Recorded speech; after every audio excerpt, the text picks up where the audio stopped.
They thought I was just an old man in a crumbling house, easy pickings for their shiny HOA empire. But when they came to steal my land, they triggered the wrong war. I've survived worse than clipboard bullies. And this time I had cameras, traps, and the internet on my side.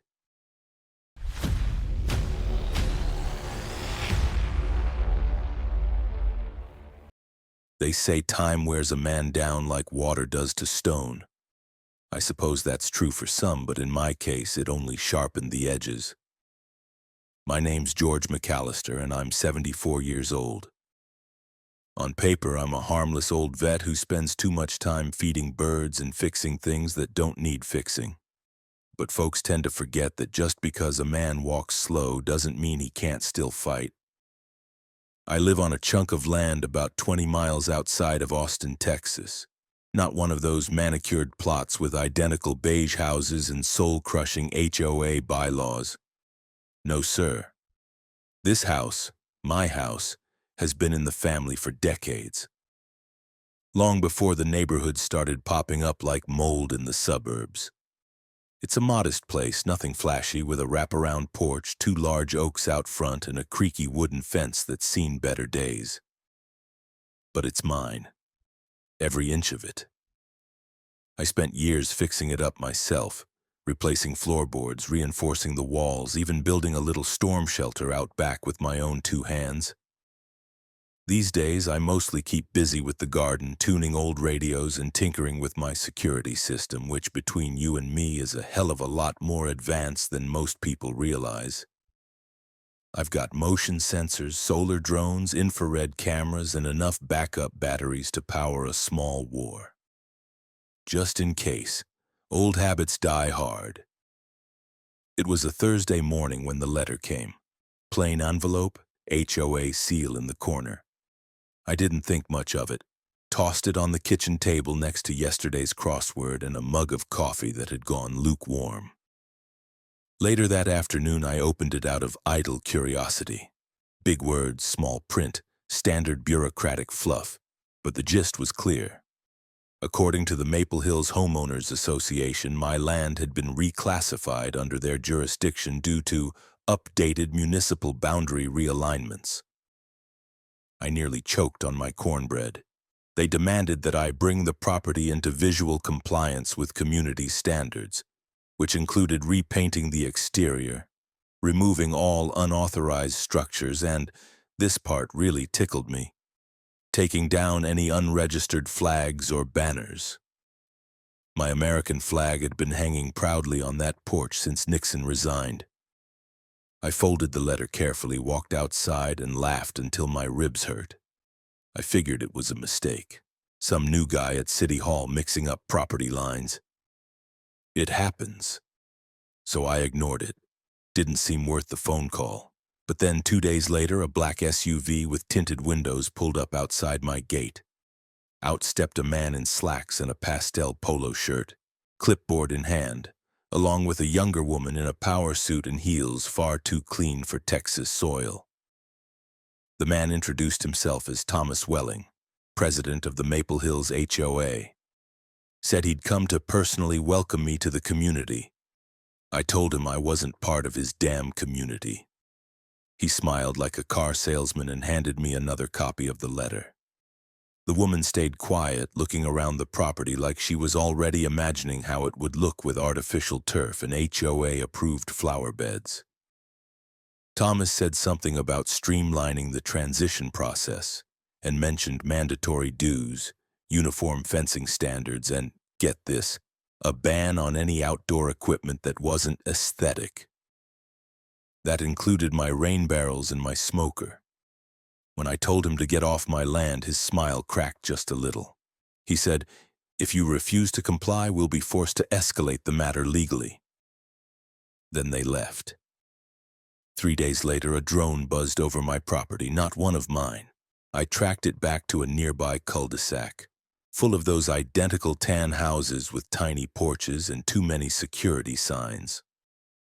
Over the next week, cars started slowing down in front of my gate. A guy in khakis with a long-lens camera stood outside my fence one morning pretending to birdwatch. I watched him snap pictures of my tool shed, then of me drinking iced tea on my porch. I waved. I started getting warnings in the mail, some from the HOA, some from city code enforcement. Apparently, someone filed a complaint about the color of my porch roof, the unlicensed solar panels I installed, and the flag I flew. I even got a letter accusing me of violating noise ordinances for playing Johnny Cash at sunset. Johnny Cash, that's a civic duty, not a disturbance. I went down to the county clerk's office myself, pulled up the property maps, same as they've always been. My land is a sovereign lot, excluded from all HOA governance. That's in black and white. Hell, it's even notarized. Still, the pressure kept building. One of my neighbors, used to be friendly, started giving me strange looks. I heard whispers at the hardware store. The narrative was changing. I wasn't just the old vet on the edge of town. I was now the problem, the holdout, the one refusing progress. But here's what they didn't understand. You can't push a man who spent his life learning how to hold ground. They looked at my gray hair and shaky hands and assumed I'd fold, that I'd give in. Let them steal a piece of land for the sake of community aesthetics. They had no idea who they were dealing with. I woke the next morning to the first knock, not a friendly one, the kind you hear when someone wants to be let in whether you like it or not. By the time I pulled the door open, a pair of strangers in business casual armor were already peering past me into my living room like buzzards scouting for a carcass. They flashed badges from the county's adult protective services, but even from the porch I could smell the HOA's fingerprints all over them. They asked if they could conduct a wellness check, as if I were a confused old grandfather who'd forgotten how to breathe on his own. I played along. I hunched a little deeper, squinted at their credentials like I couldn't read, and let a tremble slip into my hand. I invited them inside with the same tone a stray cat uses when it pretends it isn't hungry. They looked around, whispering to each other, jotting notes on their tablets as though they'd discovered evidence of criminal activity instead of well-oiled floors and a spotless kitchen. One of them asked if I ever got confused or lost track of time.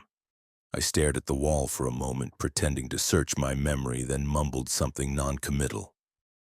They perked up like dogs hearing a treat bag crinkle. Before leaving, they reminded me that supportive housing options were available if managing a home became too burdensome. I almost laughed in their faces, but I kept the act going. It was too early to show my cards. A day later, I caught two men near my tool shed, taking photos of the roofline and jotting something on a clipboard. They claimed they were verifying compliance. With what, they didn't say. One of them stepped onto the lower plank of the shed's frame and snapped it straight through. Then he had the nerve to tell me I needed to repair unsafe structures immediately. I told him he'd just broken the damn thing himself. He smirked, wrote something on his sheet. No apology, no shame, just the smug confidence of a man who thinks the system belongs to him. It didn't take a genius to see what the HOA was doing. They were building a case, bit by bit, brick by brick, painting me as incompetent, senile, and unfit to manage my own land. Their little army of clipboard soldiers and community representatives kept multiplying, each one convinced they were the hero of their own suburban crusade. But I'd fought men who thought they were heroes before. I spent the next week preparing the way only a veteran knows how. Nothing flashy, nothing dangerous. Just enough to make anyone who stepped onto my land without permission rethink all their life choices. First, I reinforced the fence line and installed new motion-triggered lights bright enough to make a possum confess its sins. Then I added a few simple traps. Legal ones, of course. Shallow pits disguised with leaves filled with soft sand. A few old boards with pressure plates that triggered harmless but very loud bangs. A couple of tripwire alarms that sent off a burst of colored chalk powder. Nothing that could hurt someone, just enough to convince them I wasn't the decrepit pushover they expected. I updated the cameras, syncing them all into a single feed that could record even if the power went out. I added a few high-angle lenses in the trees and a new microphone under the porch railing. Days passed with no visitors, but my cameras caught cars creeping by, slowing to a crawl near the gate. Sometimes I'd glimpse Thomas Welling's SUV parked at the edge of the cul-de-sac, the man watching my property like a hawk circling an easy meal. I continued playing my part in public. I shuffled a little more at the grocery store, asked the clerk to help me read a label, pretended to forget my own zip code when signing the receipt. If the HOA wanted to portray me as frail, I'd give them the show of their lives. Then one afternoon, a letter arrived from a law office representing the HOA. The words were so pompous they practically strutted off the page. According to them, concerns had been raised about my cognitive decline, and there would be a mandatory review of my ability to safely maintain a home. They suggested, no, demanded, that I attend a meeting with their care coordinator. The closing line said failure to comply might result in legal intervention. Legal intervention. Now that was bold. They were no longer hinting. They were openly telling me they wanted control of the land. And they were going to try to take me down through the courts, through fake inspections, through pressure, through intimidation. But they didn't understand yet. The pressure they were applying wasn't pushing me back. It was sharpening my resolve. I wasn't alone either. My old friend Roy, who served with me back in the day and now lived about 30 miles out, dropped by after I called him.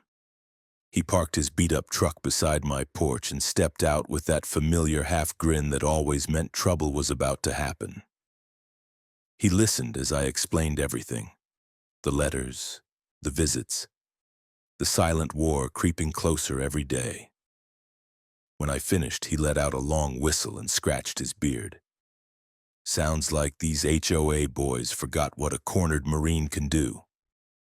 I reminded him I was Army, not Marines. He said it didn't matter. Dumb enemies never checked the uniform.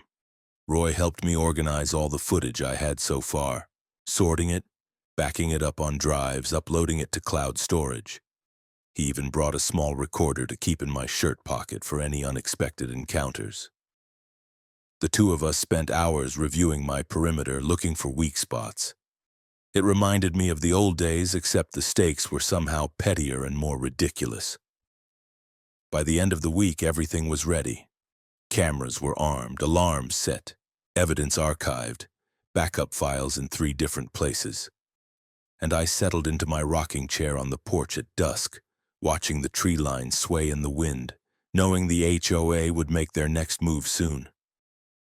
They wanted a frail old man. I'd let them believe that for now, but when the time came, they would learn exactly how dangerous a frail old man could be. They came for me on a Wednesday. I'd known they would. The rhythm of their little operation had become predictable. Paperwork on Monday, silence on Tuesday, action on Wednesday. They were nothing if not bureaucratically punctual. I was sitting on the porch at sunrise, coffee in hand, watching the squirrels argue over territory in the oak tree. My breath steamed in the cool morning air, and I smiled without amusement. Today was the day. By 8 o'clock, the rumble of tires on gravel warned me they were close. I sipped slowly, deliberately. A convoy of vehicles rounded the bend, 3 SUVs, each dark, polished, and identical, like the HOA ordered them off the same damn assembly line. One unmarked white van followed behind. That one, I suspected, carried the real surprise. They parked just outside my fence line, all 5 vehicles lined up like they were ready to install a new goddamn regime. 6 men in tactical-looking uniforms stepped out first, clearly private security, hired muscle, dressed like a low-budget SWAT team. Behind them came 3 people in business attire, carrying tablets, clipboards, and the smug energy of people who think they're saving the world from cluttered sheds and patriotism. And finally, from the van emerged two women in pale blue polo shirts with the words, Living Horizons Adult Care Transport stitched over the chest. A retirement home on wheels. They were really going to do it. Try to take me out of my own house, institutionalize me, seize control of my property, and whitewash the whole damn place for HOA compliance. All dressed up in soft language and fake concern. I stayed seated on the porch, letting them stew in their purpose. One of the clipboard women approached the gate and called out in a cheery voice, Mr. McAllister? We're here from the Maple Hills Compliance and Wellness Division. We'd like to talk with you. I gave her nothing but silence. She tried again. Mr. McAllister, under Texas Code, we have authority to perform an emergency intervention if there's concern for your safety or others. We'd really like to avoid escalation. Still nothing. Just a slow sip of my coffee. That's when the security team stepped forward. 4 of them approached the gate. The lead guy unlatched it without so much as knocking. The second, his boot crossed the line into my yard. The trap sprung. With a loud crack, the pressure plate under the gravel snapped, and a plume of red chalk powder exploded upward into the man's face. He screamed, stumbled backward, and fell on his ass, completely blind, while the others stood frozen. The camera near the gate zoomed in automatically, capturing every delicious second. The second guard tried to run forward, stepping directly into a shallow pit I'd covered with leaf netting. He dropped like a stone, cursing loudly and flailing around like a turtle flipped on its back. The third one, trying to backpedal, tripped over a nylon tripwire and landed hard, rolling into the bushes. And that's when I stood up. No hunch, no tremble, just steady boots on wood and a 12-gauge Mossberg in my hands, loaded with non-lethal rubber slugs, fully registered, legal, and gleaming in the light like a middle finger made of steel. "Get off my land," I bellowed. They froze. The clipboard woman dropped her tablet. One of the polo shirt ladies started crying. I fired once, straight into the air. The boom echoed across the neighborhood like thunder on Judgment Day. Every bird within a mile went silent. That was all it took. The fourth guard, the only one still on his feet, turned and sprinted. Full-blown panic. The others scrambled behind him, limping, yelling, tripping over each other like Keystone Cops on fire. One of them actually lost his shoe. The van reversed so fast it fishtailed. One of the SUVs clipped a mailbox trying to follow. Within seconds, the convoy was gone, dust trailing in their wake, the sound of cursing and panic still echoing down the road. I lowered the shotgun. The whole thing lasted maybe 90 seconds.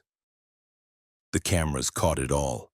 Every angle, every shout, every glorious second of them running like frightened deer from the very man they came to cage.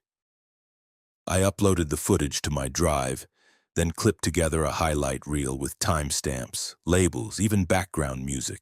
Johnny Cash, of course. "God's gonna cut you down." I posted it online under the title, HOA Storms Old Vet's Property, Instant Regret. I didn't expect much, just a little vindication. But within 12 hours, the video hit 2 million views.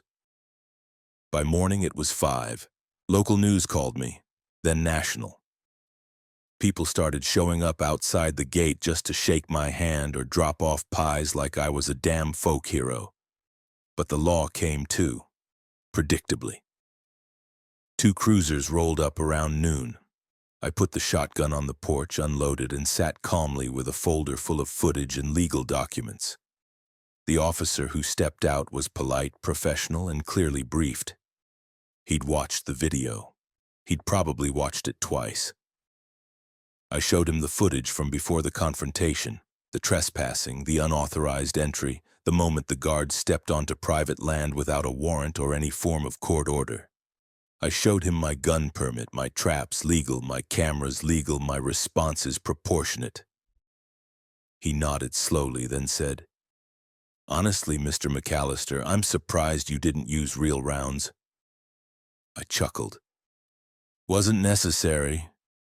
They filed a report, took statements, promised to follow up. I knew it wouldn't end here.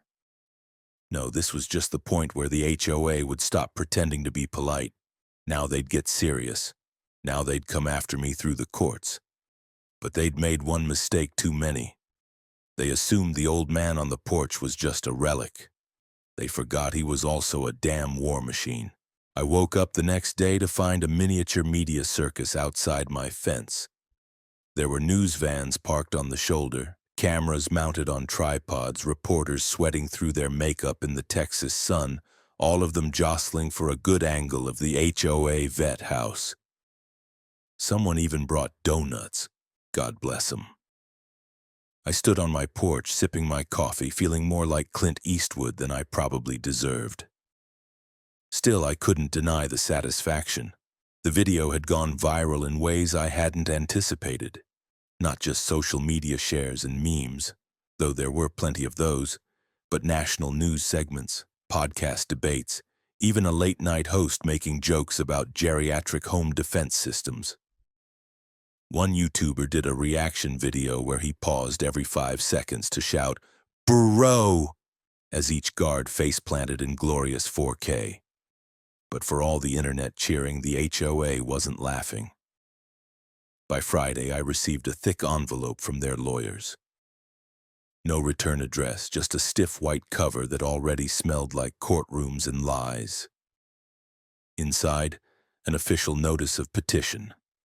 The HOA was filing for a petition of protective oversight under Texas statute, meaning they were trying to have me declared mentally unfit to manage my property. They wanted a judge to strip my decision-making rights and assign control of my estate to a community-appointed administrator. In plain English, they wanted to take my land through the back door. The accusation was rich, considering half of America had just watched me outmaneuver and outgun a squad of well-paid muscle. But they framed it like I was dangerous, unstable, possibly paranoid. They cited concerning behavior, including delusional fortification of private property, hostility toward wellness personnel, and brandishing a firearm without provocation. I laughed, out loud, for a full minute. Still, I knew better than to brush this off. HOA legal teams were like snakes with law degrees. They'd wrap around you quietly and squeeze till you forgot your own name. I made a few calls. Roy got me in touch with a lawyer he knew, retired Army JAG officer named Sandra Ruiz. She was short, sharp-tongued, and walked into my living room like she owned the place. She read the petition once, let out a snort, and said, "These people are clinically stupid." I liked her immediately. Sandra got to work like a woman possessed. Within a day, she pulled my full property record from the county office. Maps, zoning documents, grandfather clauses, even the original land grant from when my great-uncle bought the place. My property wasn't just outside the HOA. It predated their existence by over 40 years. Then she dug into the HOA itself. What we found wasn't just aggressive overreach, it was calculated fraud. Turns out Thomas Welling and his cronies had recently submitted a modified district map to the county records office, one that, surprise, surprise, magically included my property. The updated boundary line had been slid in quietly during a recent rezoning application. No community notice, no official vote, nothing.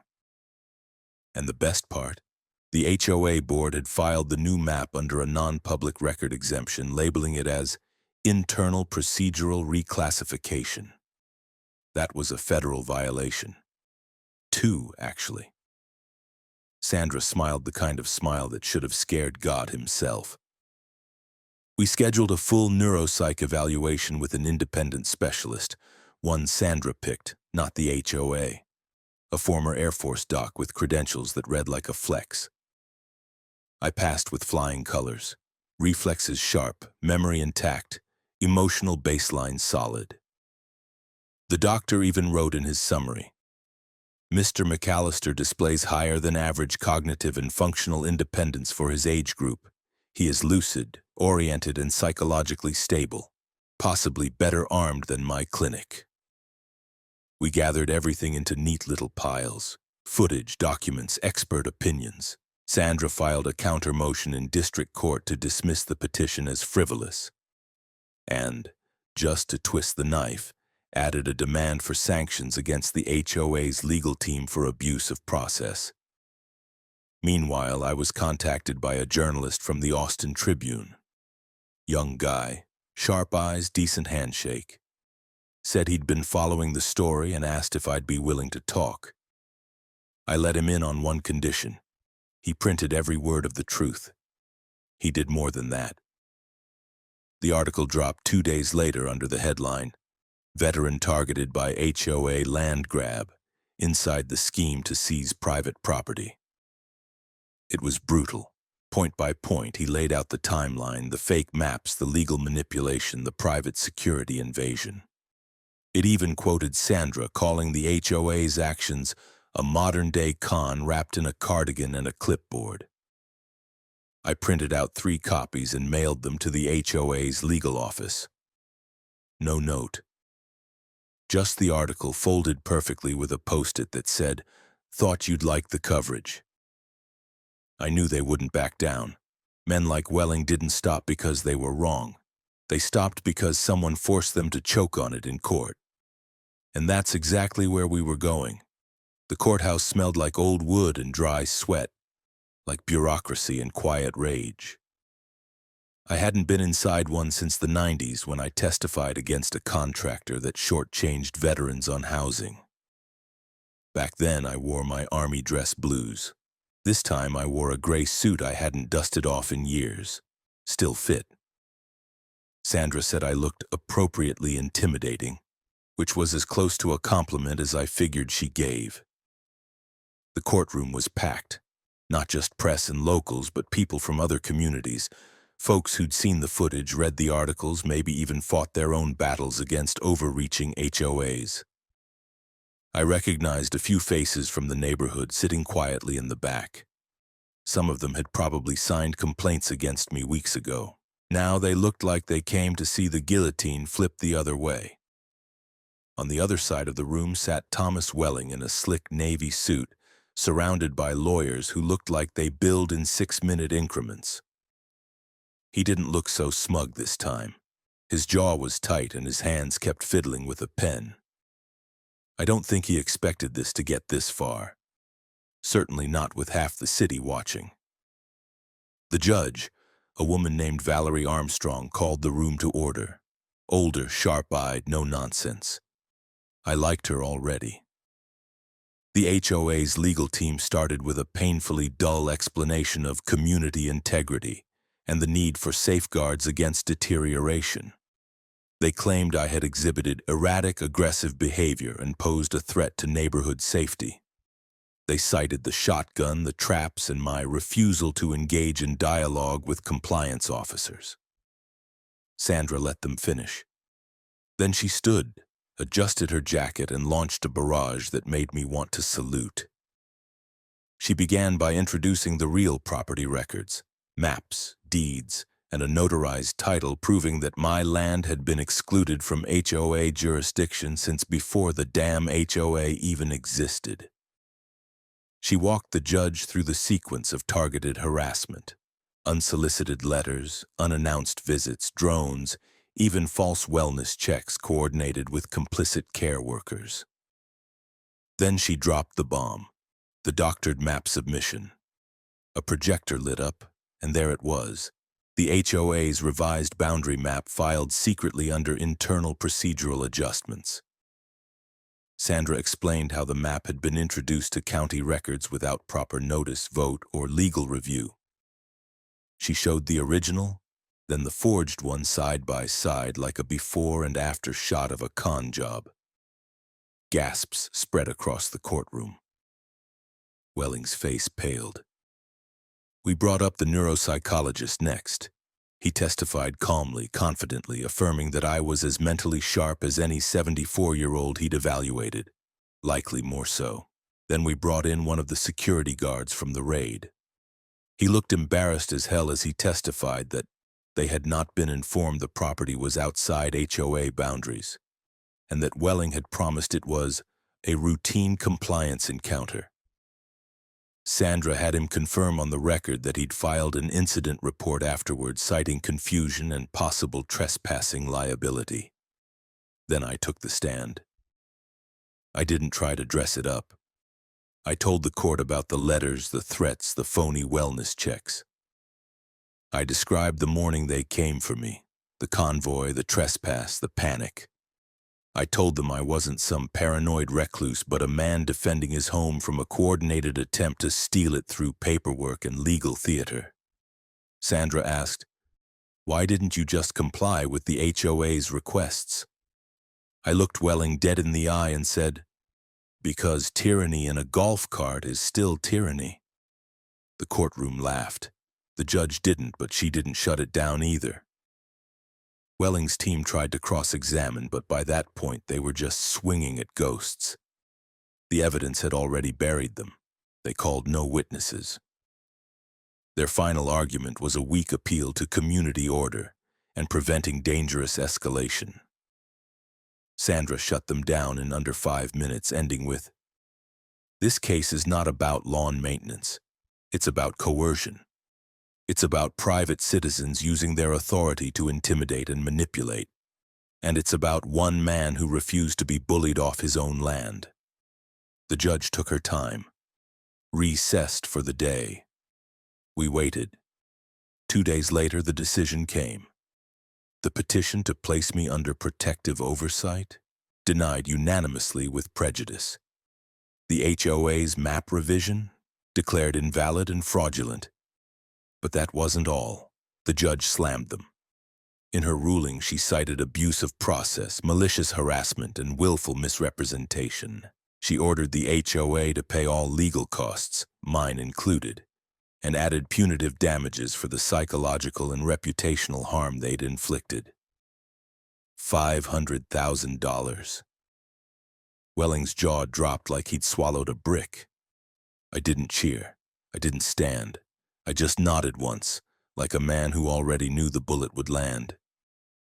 We walked out of that courthouse through a gauntlet of cameras, reporters shouting questions. One of them asked, "Mr. McAllister, do you have anything to say to other HOAs watching this?" I stopped, looked into the camera and said, "You leave good people alone, or you get what's coming." The crowd roared. Sandra leaned in and whispered, "Remind me never to play poker with you." I smiled. "Only if you bring a lawyer." I always figured if I ever walked away with $500,000, it'd be from a bad poker night in a good casino. Or maybe one of those lottery tickets the gas station clerk tries to upsell when I'm just there for a bag of jerky. Never imagined it'd come wrapped in a judge's signature and stamped with the blood of a failed land grab. The check arrived a week after the verdict, delivered by a private courier with a stiff jaw and the kind of handshake that said, "I'm not paid enough to have opinions." The envelope was thick, crisp, and heavier than it should have been. Inside, confirmation of funds, an official apology from the Maple Hills HOA, thinly veiled, probably written by lawyers held at gunpoint, and a legal acknowledgement that they had no jurisdiction over my property and never did. I pinned that last page to my fridge with a magnet shaped like a bald eagle. The media storm didn't die down right away. If anything, it grew teeth. National networks picked it up. I did a sit-down interview with a major channel, though I made sure they kept the lighting low and the coffee hot. I wasn't there to smile and wave. I was there to talk about private land rights, about bullying with bylaws, about what happens when you corner a man who's already buried friends for things more serious than HOA rules about paint color. But the fame? That part was unexpected. People started sending letters, hundreds of them. Veterans, retirees, single moms, folks living under the thumb of similar homeowner associations across the country. Some just wanted to say thank you. Others asked for advice. One guy mailed me a hand-carved plaque that read, "HOA, Nurcht, Hands Off America." I nailed it to the inside of my tool shed. There were rumors that Welling tried to appeal, but Sandra shut that down before it even left his lawyer's outbox. With a ruling that strong and video evidence that viral, no appellate court in Texas wanted to touch it. Welling stepped down as HOA president a few days later, citing health concerns. I imagine that's what you call it when your spine melts from public humiliation. As for the HOA itself, it went into a kind of existential tailspin. Meetings turned chaotic. Members started asking where their dues were really going, why they'd been dragged into a lawsuit they hadn't voted for, and whether maybe, just maybe, they'd backed the wrong horse. A petition started circulating to dissolve the entire HOA and rebuild it from scratch. It got traction fast. Even some of the people who once called me a nuisance were now quoting property laws like they'd suddenly gone constitutionalist. Funny what a little sunlight can do. And me? I didn't change much. I replaced the broken boards on the fence, bought a new security drone, quieter, faster, better resolution. Upgraded my solar array and finally splurged on that rainwater filtration system I'd been eyeing for years. Hell, I even re-graveled the driveway. But I didn't blow the money. That's not who I am. Half went into a veterans legal defense fund Sandra and I set up. We called it the Front Line, meant for vets dealing with housing discrimination, HOA abuse, or local bureaucracies trying to push them off the map. Roy came on as co-director. He said the only paperwork he'd ever filed before was a maintenance report on a tank with 3 bullet holes, but he was learning fast. The rest? I left it alone. Maybe one day I'll use it to fix up the storm cellar or buy a used Airstream and take a road trip across the states. But for now, I was content to sit on my porch in the late afternoon, sip sweet tea, and watch the occasional tourist stop by just to see the house where it all went down. One group showed up with T-shirts that read, "Don't tread on Grandpa." They asked for a photo. I let them take one, then told them to get the hell off my lawn, politely, of course. Netflix reached out, wanted the rights to make a mini-series. Sandra told me to play hardball. I told them only if Clint Eastwood plays me. They didn't laugh. The sun was just starting to dip when the yellow school bus turned off the county road and rumbled slowly down the gravel toward my front gate. The old oaks threw long shadows across the yard, and a light breeze rustled through the wind chimes I'd fashioned from spent brass casings years ago. I was on the porch, as usual, coffee in one hand, a stack of mail in the other, watching like I always did. The gate creaked open and the bus came to a stop. The door hissed and out they came. 10 kids, give or take, ranging from wide-eyed elementary schoolers to teens with that half-bored, half-invincible look I remembered from my own younger days. Each one wore a camo-patterned T-shirt with "The Front Line. Learn, defend, respect" printed across the front. They were part of a program I'd helped Roy set up with the money we didn't blow on toys and bourbon. We called it Practical Preparedness for Patriots, PPP for short, just to annoy the bureaucrats. We taught everything from basic first aid to perimeter security to constitutional law. Sandra came down once a month to teach a workshop called "Don't Sign That Lease." The kids loved her. As they poured out onto the lawn, Roy stepped out of the bus, clipboard in hand, ball cap crooked, sunglasses too big for his face. He looked like the world's oldest scout leader. He gave me a lazy salute. "Day 2 of survival week. We're teaching them how to boil water without burning their eyebrows off." "Ambitious," I said, sipping. "Gotta set the bar low." I chuckled and stood, stretching out the knee that had been clicking since 72nd. One of the younger boys ran up the steps holding a folded piece of paper in both hands like it was the Magna Carta. "Mr. McAllister, I made this in art class." I took the paper and unfolded it slowly. Crayon on lined notebook sheet, Me with a giant beard, wearing sunglasses and holding what looked like either a rocket launcher or a garden hose. There were fireballs in the background and a flag that took up half the sky. Below, in all caps, our neighborhood hero. I nodded solemnly. You got the beard right. The kid beamed, then turned and bolted off toward the garden, yelling something about snake traps. Roy winced. I told him you never used real snakes. I never said I didn't. We watched them for a while, laughing, falling over each other, learning how to pitch a tent on uneven ground. I let the warmth settle over my chest like a weighted blanket. Then I saw him, parked 2 houses down. A modest sedan this time, no tinted windows, no HOA flag flapping from the antenna. But it was him, Thomas Welling. No suit, no clipboard, just a tired man in a cheap shirt sitting behind the wheel, staring at my porch like it owed him something. We made eye contact. I raised my coffee cup, not a threat, not an invitation, just a reminder. He looked away first. A week after the court ruling, I heard he'd taken a job managing valet services at one of the downtown hotels. They said he'd refused interviews, turned down speaking engagements, deleted his LinkedIn. The man who tried to own a neighborhood now spent his days opening car doors for tourists in Hawaiian shirts. Funny how that works. Back in the yard, the kids were setting up a pulley system between 2 trees using paracord and empty soda cans. One of them had rigged it to trigger a small alarm, some kind of makeshift perimeter warning. I smiled. Netflix never did call back about the series, but the documentary crew had been by 3 times. The last interview ended with me standing under the American flag, telling them that a man's land is only as strong as his willingness to defend it.